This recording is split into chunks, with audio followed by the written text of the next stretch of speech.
Hello, my name is Kartheik Iyer. I used to be a Dunlap postdoctoral fellow at the Dunlap Institute for Astronomy and Astrophysics until quite recently, and I just started as a Hubble fellow at Columbia University. For my work, I look at pretty pictures of galaxies and figure out how they form stars.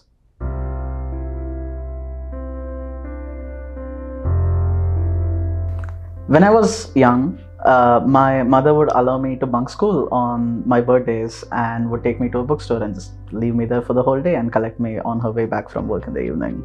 While at the bookstore, I would primarily read two kinds of things. One was illustrated encyclopedias that had pictures of the deep ocean or deep space and dinosaurs and whatnot.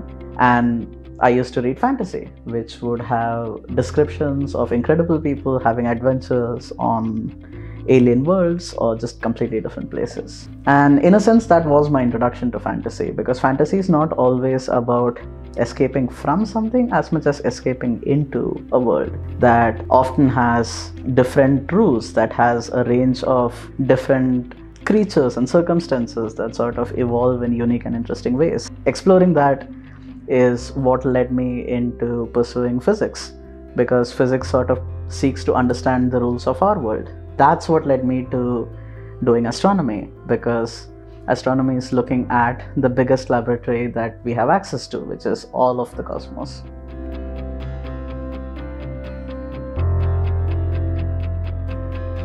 The thing that I really like about fantasy is that it manages to bring in imagination and creativity into a world that would otherwise be bounded by rigor and statistics. So, as a scientist, a lot of my work consists of taking systems that are bounded by a set of rules and sort of perturbing the system to see how it responds to a change in these fundamental rules. In fantasy, the base concept is to explore a world that no one's seen before. So there is always this almost boundless imagination that comes into play when you're trying to figure out why something's happening, where you're trying to understand the underlying set of rules that's making some kind of behavior possible.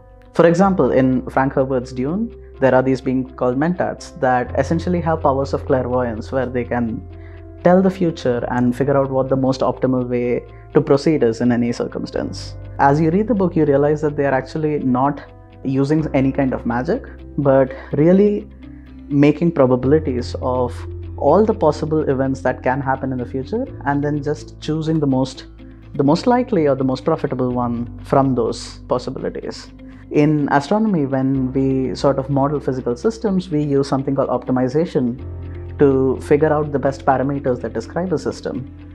And the way Dune describes sort of how mentats work, how their brain works, is very similar to how we think of these optimization problems and how we solve them.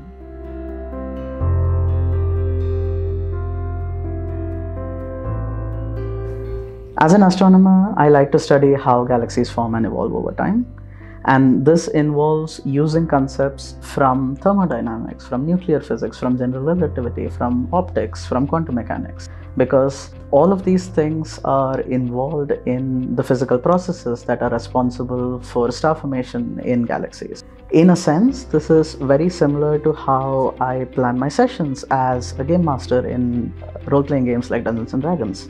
These games tend to have many interlocking systems that all have moving parts, where each of these are things you need to understand in depth. Not only do you need to know how these work individually in isolation, but also how they interact with each other to produce the complex mechanics that you see in these games. Understanding all of these small components and how they interact with each other really forces me to take a step back and look at the big picture, because that's the only way we can understand how the system as a whole will evolve over time.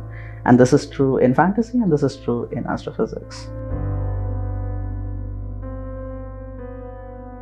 The best part is that there are many different media in which you can find fantasy. So there's something that works for everyone. There's books and podcasts and role-playing games and computer games and anime and manga. So whenever you need to find a new world, I'm sure there's one waiting right around the corner.